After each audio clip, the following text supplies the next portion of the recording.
Palabra el diputado señor Fidel Espinosa. Muchas gracias, distinguido presidente. Señor presidente, pese a algunas modificaciones que se le han introducido, el espíritu del Código de Aguas sigue conteniendo algunos de los defectos previsibles que se le cuestionaron durante su dictación en 1981. Es una norma que posibilita el acaparamiento y la especulación con los derechos de agua, entregados gratuitamente a simple petición de los interesados por la cantidad de agua que se desee y sin especificar su uso. Obviamente,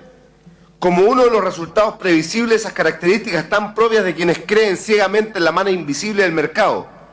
como único regulador y ante la escasa fiscalización estatal en esta materia, surgieron otras situaciones anómalas, como es la que aborda principalmente este proyecto analizado por las comisiones de Agricultura y de Obras Públicas. La usurpación de aguas, que hasta ahora además recibe una sanción tan insignificante que no genera un verdadero desincentivo entre quienes cometen habitualmente este delito. Adicionalmente se nos dice que otro de los objetivos del proyecto es dotar a la Dirección General de Agua de las herramientas que les permitan recabar en forma más efectiva la información relacionada con recursos hídricos y derechos de aprovechamiento de agua,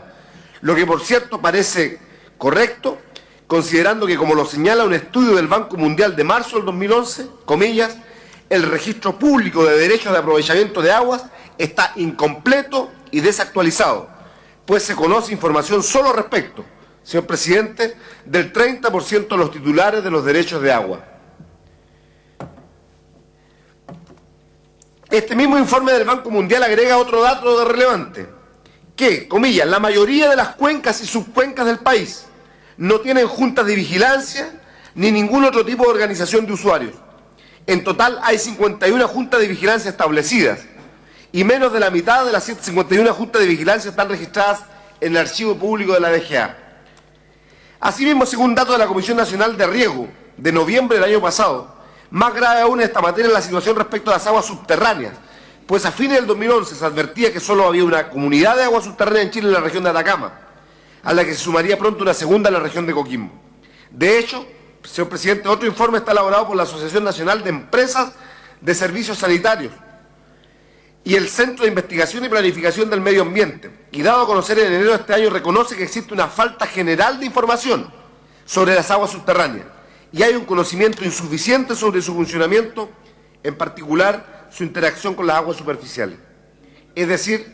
señor presidente, efectivamente y de forma urgente se requiere acceder a mayor, mejor y más actualizada información sobre el estado de los derechos de las aguas en Chile,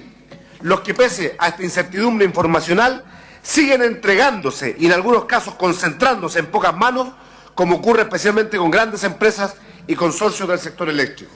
De más está decir, señor presidente, que en mi región la DGA no respeta lo que dice en relación a las publicaciones que tienen que emitirse en medios de difusión radial para que la gente sepa, las comunidades, por ejemplo, cuando hay derechos de agua que se están solicitando. Y no se aplica y se dan explicaciones que son ilógicas, como me lo manifestaron días atrás en un importante encuentro del mundo indígena que se desarrolló de las comunidades mapuche-huilliches de las provincias de Osorno, Yanquihue, Chiloé y Palena, que se desarrolló en Osorno días pasados. Señor presidente, ciertamente se requiere, como también lo señalan los estudios especializados,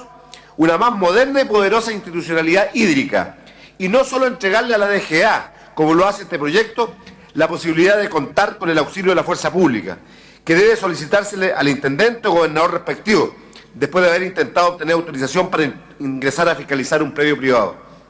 Es decir, una medida necesaria pero insuficiente, pues tal burocracia a la hora de fiscalizar la probable comisión del delito de la usurpación de aguas permitirá que en muchos casos los autores puedan blanquear tal acto, alterando el lugar donde se produce la intervención ilegal de un cauce.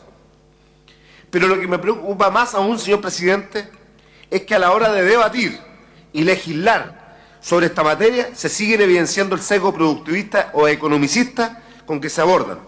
pues se habla del uso de agua pensando fundamentalmente en relación a la actividad minera, industrial y agrícola, que por cierto en conjunto representan, según el estudio de Andes y SIDMA, el 94% del uso de los usos consultivos a nivel nacional,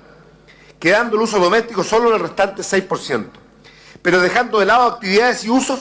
que no poseen un carácter marcadamente productivo, tales como las asociadas a la belleza escénica y usos turísticos, entre otros. ¿Qué tal? ¿Qué tal como lo consigna el documento de Sigma y Andes? No basta entender el recurso hídrico solamente desde el punto de vista de los usos, sino también hay que hacerlo desde la mirada de las funcionalidades. Pues el recurso hídrico cumple con funciones claves en el ecosistema y su sobreexplotación puede generar desequilibrios con sus consecuentes impactos en la morfología, hábitat y en pequeñas economías y usos locales. Por ello debiera, señor presidente, reforzarse, por ejemplo, el concepto de caudales de reserva e incorporarse conceptos como el de cuota reservada para el desarrollo local. La debilidad de las organizaciones de usuarios deriva en una precaria gobernabilidad de la gestión del recurso, ya que el no existir prácticamente organización de usuarios, la responsabilidad de la administración de las aguas recae solo en la DGA, cuyas atribuciones y capacidad de presencia por cuencas es escasa para hacer efectiva esta función. Por eso el Estado, señor presidente, debiera disponer los recursos necesarios para apoyar la generación de organismos de cuenca que presten el apoyo técnico apropiado, incluyendo los centros académicos presentes en cada región. Por último, quisiera profundizar un punto que en la Comisión de Agricultura planteó la colega Denise Pascal, al señalar que se sigue manteniendo la diferencia entre la propiedad de la tierra y la propiedad de los derechos de agua, sin que exista un pronunciamiento respecto a su venta separada, voluntaria o por remate. Este es un punto que importa y afecta significativamente a las comunidades indígenas. Así me lo han hecho ver particularmente 15 comunidades y organizaciones mapuche-huilliches de la provincia de Osorno, quienes ven postergada su demanda de acceso al uso de agua ante las cientos de peticiones que efectúan privados, interesados en hacer negocio con esos derechos, especialmente sobre los ríos Maicolpi, Quilhue, Trafunco y Cahuinalhue en San Juan de la Costa, de cara a proyectos hidroeléctricos anunciados para esa zona. Curiosamente, en el informe del Banco Mundial, es que enfatiza la necesidad de proteger los derechos de estas comunidades cuando dice: la protección de los derechos de las aguas de los grupos vulnerables es fundamental y se logra a través del reconocimiento por la propia constitución de los usos constitucionarios y a través de medidas adicionales para la protección especial de los derechos de aguas indígenas y de pequeños agricultores. Señor presidente, entonces yo vuelvo a preguntar, como ya lo hemos hecho tantas otras veces ante otras materias sobre las que legislamos: ¿y qué pasa, señor presidente? ¿Qué pasa, señor presidente, con la aplicación, señor ministro? Si me puede escuchar solo un minuto. ¿Qué pasa, señor ministro, señor presidente, por su intermedio, con la aplicación del convenio 169 de la OIT, que está vigente en Chile desde el septiembre del 2009? Este convenio no solo nos recuerda sus artículos 4 y 5 que debe salvaguardarse el medio ambiente de los pueblos indígenas y tomar en consideración sus planteamientos individuales y colectivos, sino también el artículo 6 que se deberá consultar, dice, a los pueblos interesados, mediante procedimientos apropiados y en particular a través de sus instituciones representativas, cada vez que se prevean medidas legislativas o administrativas susceptibles de afectarles directamente, cosa que por cierto todavía no hacemos como Parlamento. Señor ministro Goldberg, por su intermedio, presidente, en nuestras regiones, las comunidades indígenas, la petición de derecho de agua se está tornando un problema tremendamente grave para esas comunidades. Y yo espero que tomemos medidas, tanto ustedes como ministerio, señor ministro, como nosotros como Parlamento. Por último, más adelante, en sus artículos 7º y 15º, este convenio establece que los gobiernos deberán tomar medidas en cooperación con los pueblos interesados para proteger y preservar el medio ambiente de los territorios que habitan y que los derechos de los pueblos interesados en los recursos naturales existentes en sus tierras deberán protegerse especialmente. Estos derechos comprenden el derecho de esos pueblos a participar en la utilización, administración y conservación de dichos recursos. Pero del convenio 169 de la OIT, ni una sola palabra en este proyecto, cuando claramente es uno de los temas centrales junto al de las tierras que más importa a las comunidades indígenas. Para el nuevo proyecto de fomento forestal, el gobierno elaboró al menos un borrador de mecanismos para consultar a los pueblos originarios, pero en este caso lamentablemente no ocurrió ni siquiera eso, ni una coma. Por parte de la CONADE, los recursos destinados a apoyar el proceso legal de solicitud de derechos de agua en las comunidades son ínfimos, señor ministro. Entonces, señor presidente, en estos breves segundos,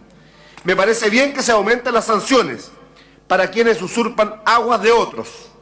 Me parece bien que se haga un esfuerzo para saber cuál es el estado de los derechos de agua en Chile y me parece bien, aunque insuficiente, las atribuciones que se le entregan a la DGA para poder fiscalizar mejor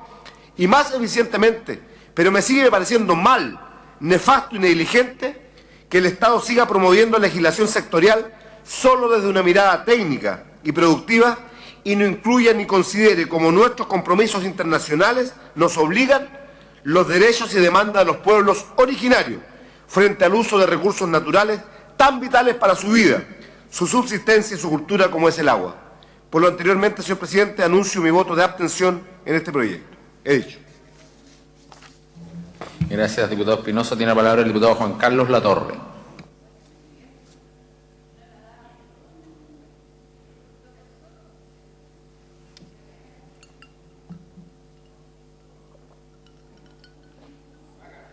Latorre. Presidente, el diputado Pérez quiere intervenir antes que yo le cedo la palabra. Inmediatamente después el diputado Pérez, si usted lo permite, presidente. Diputado